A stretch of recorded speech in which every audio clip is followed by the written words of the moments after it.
Methodology four studying local self governance എന്ന നമ്മുടെ പേപ്പറിൻ്റെ രണ്ടാമത്തെ മൊഡ്യൂളാണ് ഇനി നമ്മൾ പറയുന്നത്. ഒന്നാമത്തെ മൊഡ്യൂൾ ലോക്കൽ സെൽഫ് ഗവേണൻസുമായി ബന്ധപ്പെട്ട അതിൻ്റെ അടിസ്ഥാന വിവരങ്ങളൊക്കെ നമ്മൾ പറയുകയുണ്ടായി. രണ്ടാമത്തെ മൊഡ്യൂളിൽ പ്രധാനമായിട്ടും പറയുന്നത് സർവേയെക്കുറിച്ചും ഒബ്സർവേഷനെക്കുറിച്ചും ഒക്കെയാണ്.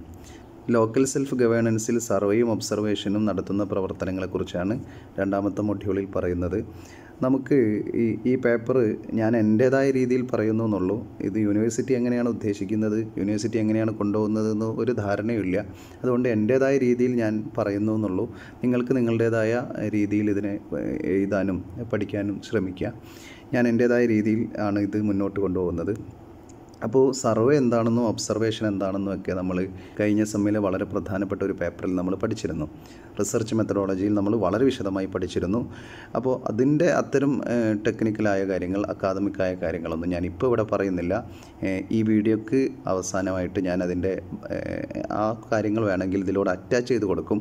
അതല്ലാതെ ഈ സർവേ എന്താണെന്നും ഒബ്സർവേഷൻ എന്താണെന്നും ഞാനിപ്പോൾ ഒന്നും വിശദമായി പറയുന്നില്ല. ഈ വീഡിയോയിൽ ഇപ്പം ഞാൻ പറയാൻ ശ്രമിക്കുന്നത് ഈ തദ്ദേശ സ്വയംഭരണ സംവിധാനത്തിലെ സർവേ ഗവേഷണം എങ്ങനെയാണ് പോകുന്നത്, അതെങ്ങനെയാണ്, അതിൻ്റെ പ്രാധാന്യം എങ്ങനെയാണ്, അത്തരം കാര്യങ്ങളാണ് ഞാൻ ഈ വീഡിയോയിൽ പറയുന്നത്. ഈ വീഡിയോക്ക് ശേഷം ഈ വീഡിയോ ഇപ്പോൾ പറയുന്നതിന് ശേഷം അതിനോട് അറ്റാച്ച് ചെയ്തിട്ട് സർവേയെക്കുറിച്ച് നമ്മൾ മുമ്പ് ചെയ്ത കാര്യങ്ങൾ, നമ്മൾ മുമ്പ് പഠിച്ച കാര്യങ്ങൾ കൂടി അറ്റാച്ച് ചെയ്ത് വെക്കാവുന്നതാണ്. തദ്ദേശ ഭരണത്തിലെ സർവേ ഗവേഷണം. തദ്ദേശ സ്വയംഭരണത്തിൻ്റെ പഠനത്തിൽ സർവേ ഗവേഷണം നിർണായകമായ പങ്കുവഹിക്കുന്നു. അത് പൗരന്മാരുടെ അഭിപ്രായങ്ങൾ, മുൻഗണനകൾ, അനുഭവങ്ങൾ എന്നിവയിൽ വിലപ്പെട്ട ഉൾക്കാഴ്ചകൾ നൽകുന്നു.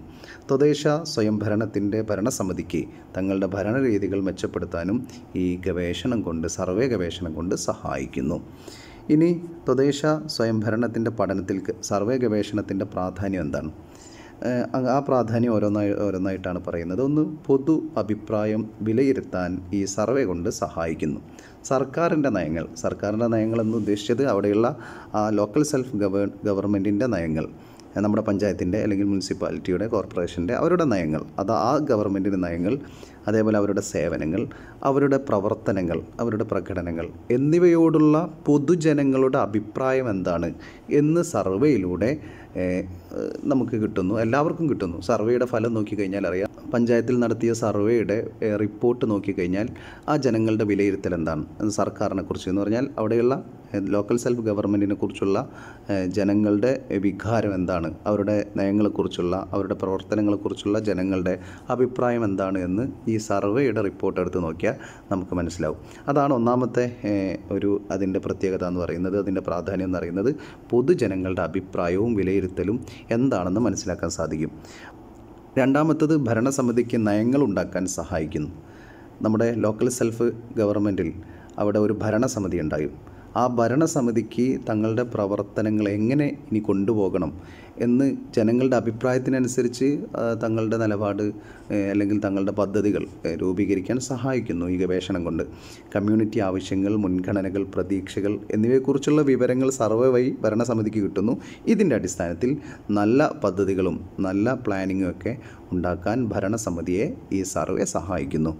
മൂന്നാമത്തത്, ഭരണസമിതിയുടെ പ്രവർത്തനം വിലയിരുത്താൻ കഴിയുന്നു. സർവേകളിലൂടെ ഭരണസമിതിക്ക് അവരുടെ പ്രവർത്തനങ്ങൾ, പൊതുജനങ്ങൾക്ക് മാത്രമല്ല ഭരണസമിതിക്ക് തന്നെ തങ്ങളുടെ പ്രവർത്തനങ്ങൾ എത്ര കണ്ട് മെച്ചപ്പെടുത്തണമെന്നും എത്ര കണ്ട് ഉത്തരവാദിത്തത്തോടു കൂടി കൂടുതൽ ഉയർത്തി കൊണ്ടുവരണമെന്നൊക്കെ അവർക്ക് തന്നെ മനസ്സിലാക്കാൻ ഈ സർവേ കൊണ്ട് സഹായിക്കുന്നു.